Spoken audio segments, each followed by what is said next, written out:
Okay, good morning everyone. चलिए आज हम लोग डिस्कस करेंगे क्लास 8 सब्जेक्ट साइंस और सेशन हमारा 64 होगा और chapter 7 conservation of plants and animals. Okay, तो इससे पहले जो 64 सेशन नहीं देखे हैं, 63 नहीं देखे हैं, उनको 63 एक बार देख लेंगे। इसके बाद 64 आपको इजिली समझ में आएगा। ठीक है, लास्ट वीडियो में हम लोगों ने देखा था कि हमेशा हर कुछ दिनों के बाद पता चलता है कि कुछ प्लांट और कुछ एनिमल्स हमारे इन्वायरमेंट से अचानक गायब होने की अनुभव होती है। आप लोग को अभी नहीं हो रहा होगा, लेकिन ऐसा जैसे जैसे आप उम्र बड़े होंगे आप ऐसा फील करेंगे। हम लोग भी जूनियर लेवल में नहीं फील किया करते थे, बट आज फील होता है कि उस समय ये तो हुआ करता था बट आज नहीं है। ठीक है, जैसे भल्चर वगैरह का हम लोगों ने एग्जाम्पल लिया, बनाना मैंगो का एग्जाम्पल लिया, बट आज के डेट में वो मतलब विलुप्त होते जा रहे हैं, एक्सटिंक्ट होते जा रहे हैं। ऐसा कॉज क्या है? तो ये सब जब पता चला तो बाद में देखा गया कि ऐसा क्यों है। तो due to increasing of population, इतने पॉपुलेशन बढ़ने के कारण आप फॉरेस्ट को रिड्यूस कर रहे हैं, काट रहे हैं, वहां पे हाउस स्टेबल कर रहे हैं, कुछ भी इंडस्ट्री लग रहा है, रोड कंस्ट्रक्शन हो रहा है, ये बहुत सारे काम हो रहे हैं। तो ये सब देखने के बाद पता चला, मेन कॉज समझ में आया कि सबसे बड़ा जो डिफॉरेस्टेशन है, तो डिफॉरेस्टेशन के कॉज और उसके होने वाले इफेक्ट के बारे में पता चला कि इतना तो है। तो आनंद फानन में यहाँ पे कुछ एक्ट लगाए गए 1972 में। ओके, 1972 में एक एक्ट बना। उस एक्ट में कुछ चीजों पर मतलब डिटेल्स किया गया कि ये काम आपको करना है, ये काम आपको नहीं करना है। ठीक है, तो सबसे पहले उसमें देखा गया कि सब नेशनल पार्क बने। ठीक है, national park. Okay, national park, फिर national sanctuaries, national sanctuaries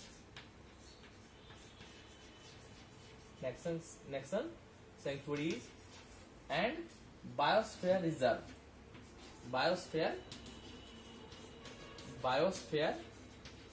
reserve.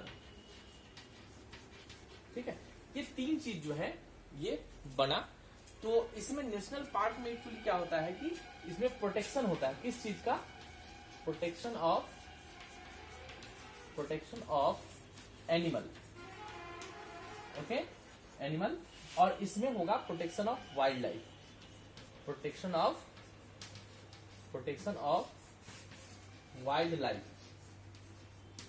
Okay, protection of wild life. ठीक है, और बायोस्फीयर रिजर्व में प्रोटेक्शन ऑफ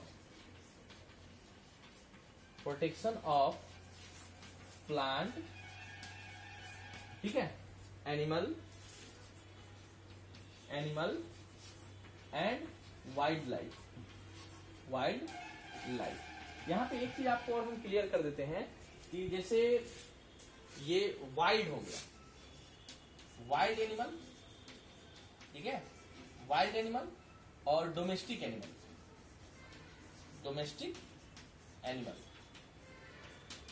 इसके बाद पेट्स।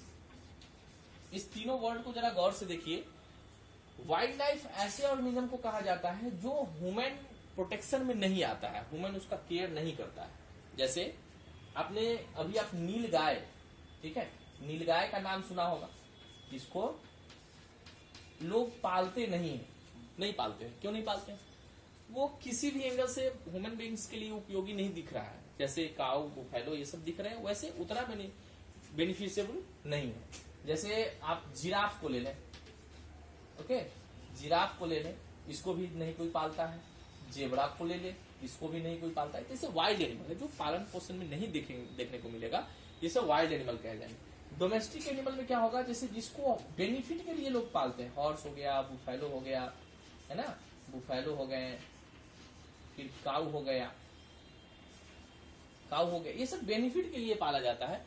लेकिन पेट्स जो होता है ये शौक से पाला जाता है। जैसे डॉगी, है ना, डॉग हो गया, उसके बाद पैरोट, इन सब से कोई बेनिफिट नहीं है, ये सिर्फ शौक के लिए पाला जाता है। लोग चूहा पालते हैं, खरगोश पालते हैं, ये सबसे बेनिफिट नहीं होता है, सिर्फ उसको शौक से पालते हैं। डिफरेंट बर्ड को लोग पालते हैं, वो सिर्फ शौक से पालते हैं, वो सब पेट्स कहलाते हैं। ठीक है, तो प्रोटेक्शन ऑफ एनिमल, इसमें वाइल्ड एनिमल और इसके जो बाउंड्रीज होते हैं, ठीक है, वेल डिफाइंड बाउंड्रीज।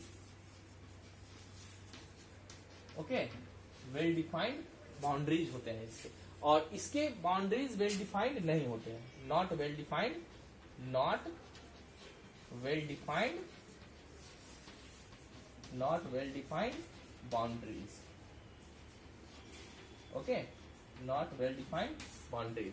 तो इसके बाउंड्रीज वेल डिफाइंड है, ध्यान रखेंगे। National park, number of national park अगर देखा जाए तो number of national park, number of national park ये 105 है अभी अपने पूरे देश में, ठीक है।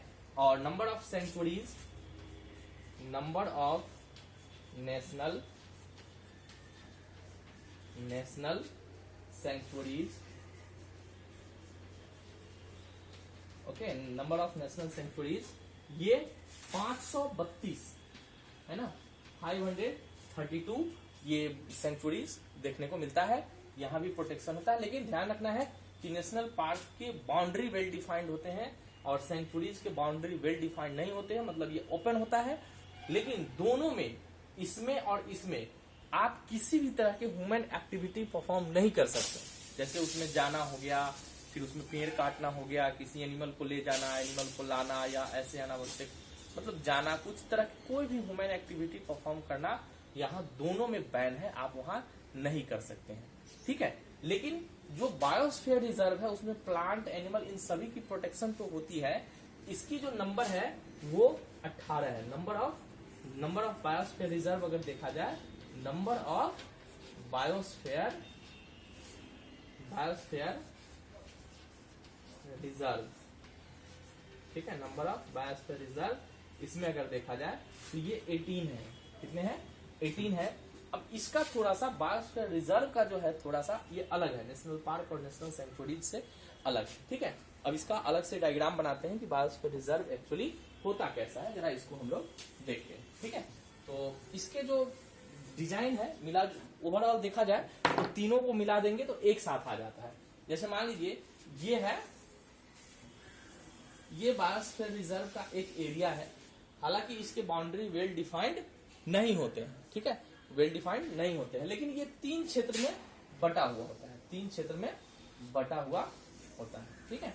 ये सबसे पहले जो ये एरिया है, ठीक है, ये एरिया है, इसको हम लोग बोलते हैं कोर जोन। क्या बोलते हैं? ये जो एरिया है इसको हम लोग बोलेंगे कोर जोन, ठीक है, कोर जोन। इन कोर जोन में ह्यूमन एक्टिविटी बिल्कुल ही नहीं होगा, नो ह्यूमन एक्टिविटी, है ना, no human activity, no human activity, no human settlement, no human settlement, no human settlement, no agriculture activity, no agriculture activities, ठीक है। यहाँ पे कुछ भी आप नहीं कर सकते, वहां सिर्फ कुछ स्टाफ्स हैं, वो स्टाफ वहां प्लांट, वो एनिमल उसको जो है प्रोटेक्ट करता है ना, और वहां और बाकी कोई नहीं जा सकता, सिर्फ वहां पे प्रोटेक्शन होगी और कोई नहीं जाएंगे, ठीक है। और ये वाला जो जोन है, ये जो जोन बच गया, ये इसके बाद सेकेंड जो जोन है इसको बोलते हैं बफर जोन, ठीक है, बफर जोन इसको बोलते हैं। ये क्षेत्र जो सेकेंड वाला है इसको बोलते हैं बफर जोन, ठीक है, इसको बोलेंगे बफर जोन। बफर जोन में क्या होगा? बफर जोन में एजुकेशनल टूर हो सकता है, ठीक है, एजुकेशनल टूर होंगे, ठीक है। इसमें विजिटर्स जाएंगे, इसमें मतलब ये सब जाने घूमने, ठीक है, ट्रैवलिंग हो सकता है, घूम सकते हैं, उसमें जा सकते हैं, बट आप कोई पेड़ नहीं काट सकते, ग्रेजिंग नहीं कर सकते, पोसिंग नहीं कर सकते, किसी एनिमल को, किसी प्लांट को आप डिस्टर्ब नहीं कर सकते। आप सिर्फ ट्रैवलिंग विजिटर्स वगैरह के लिए, फॉरेन जो ट्रैवलर आते हैं उसके लिए, स्टूडेंट्स के लिए, वो एजुकेशनल कोई भी कंपेन होगा उसके लिए, इन सब चीजों के लिए वो एरिया खोला जाता है, वो ओपन रहता है, बट इससे आगे नहीं जा सकते हैं, मतलब यहाँ बफर जोन में जा सकते हैं, ठीक है। और जो ये लास्ट वन, जो सबसे बड़ा एरिया है, इसको बोलते हैं ये आउटर और ट्रांजिट जोन बोलते हैं, ठीक है, आउटर और ट्रांजिट जोन, ठीक है, ट्रांजिट जोन, ठीक है। इसमें देखिए क्या हो सकता है कि आप ह्यूमन सेटलमेंट हो सकता है ना, ह्यूमन सेटलमेंट हो सकते हैं, ठीक है, ह्यूमन सेटलमेंट हो सकते हैं। फिर एग्रीकल्चर एक्टिविटी हो सकता है, ठीक है, एग्रीकल्चर एक्टिविटी हो सकता है, ठीक है। आप वहां पे जा सकते हैं, ये विजिटर्स वगैरह ट्रेवलर वगैरह जब इसमें जाते हैं तो इसमें तो जाते ही हैं, यानी लोग अपना घर बना सकते हैं, है ना, इसमें अपना घर बना सकते हैं, रह सकते हैं।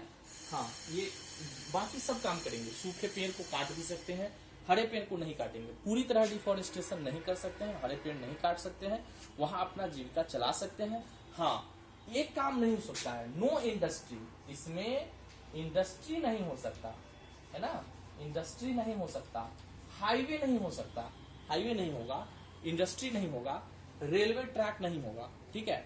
हाँ, अगर डैम वगैरह में नदी वगैरह चला गया है तो उसके लिए डैम अगर बनेगा भी तो उसकी पूरी प्रोटेक्शन होगी, उसका मतलब काफी सावधानी से करना होगा ताकि वहां रहने वाले जो एनिमल्स हैं, जो प्लांट्स हैं, उस पर किसी भी तरह का हार्म ना हो, है ना।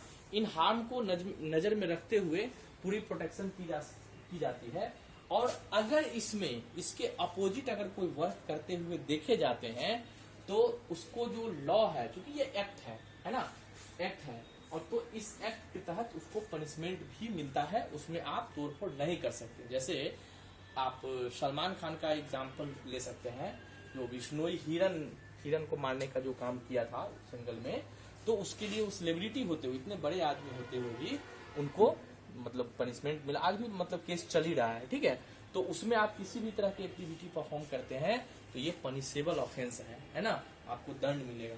हर ऑर्गेनिज्म के लिए, हर एनिमल के लिए भी अलग अलग ढंग का एक्ट बना हुआ है। आप देखते होंगे कि बहुत सारे, आप मुर्गा को देखते होंगे बाइक पे किसी ने उल्टा लटका के, पैर बांध के उल्टा लटका के ले जा रहा है, वो पनिशेबल ऑफेंस है ना। अगर वो ऐसा देख रहे हैं तो समझिए कि अगर उसको पुलिस अगर अरेस्ट करती है तो उसको पनिशमेंट मिलेगा, उसको सजा मिलेगा, जो हमारे एक्ट में बताया गया है उसके लिए उसको पनिशमेंट मिल जाएगा।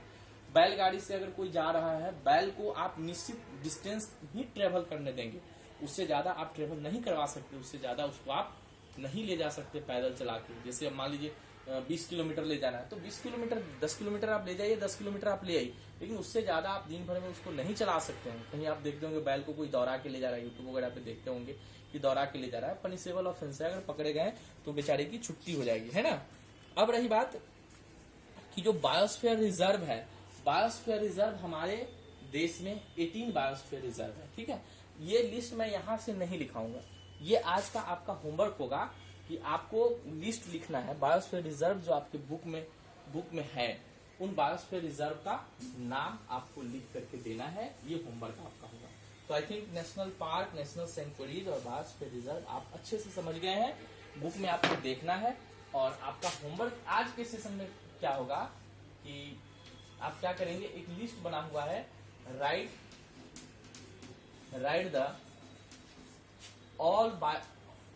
The name of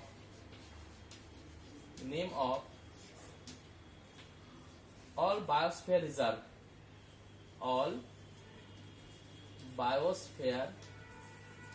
reserve in your book। ये बायोस्फीयर रिजर्व के लिए जो भी लिस्ट आपके बुक्स में बना हुआ है, ये बायोस्फीयर रिजर्व का लिस्ट आप बनाएंगे और वो होमवर्क सेशन में आपको भेजना है, ठीक है। तो नेक्स्ट वीडियो में हम इंडिया बायोडाइवर्सिटी के विषय में कुछ टॉपिक हम लोग डिस्कस करेंगे, जो बायोडाइवर्सिटी दिखाया गया है। हाँ, इसमें एक और चीज समझ लीजिए कि पूरे तीनों में एक वर्ड आता है फ्लोरा, ठीक है, फ्लोरा, और एक आता है फौना, ठीक है, फ्लोरा एंड फौना, ठीक है। तो ये जो फ्लोरा वर्ड है ये प्लांट के लिए, नाम से नहीं रखिएगा, ये फ्लोरा यानी कि फ्लावर, तो फ्लावर तो प्लांट में होते हैं, एनिमल तो होते नहीं है। तो फ्लोरा कहने का मतलब ये प्लांट से रिलेटेड है, और फौना कहने का मतलब तो जो बच गया, दो ही बात है, फ्लोरा एंड फौना। तो फौना जो है वो एनिमल से रिलेटेड है। तो कहीं भी अगर फ्लोरा एंड फौना लिखा हुआ है तो समझ जाइए कि उस इलाके का प्लांट एंड एनिमल की बात हो रही है। तो कहीं भी जो जंगल होता है ना, उसमें सिर्फ जंगल ही नहीं होता है, उसमें बहुत सारे एनिमल भी होते हैं, प्लांट्स होता है तो बहुत सारे एनिमल भी होता है, ठीक है। तो ये flora fauna.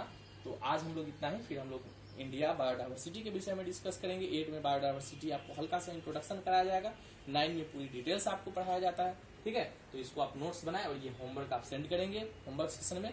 Okay, thank you, good bye.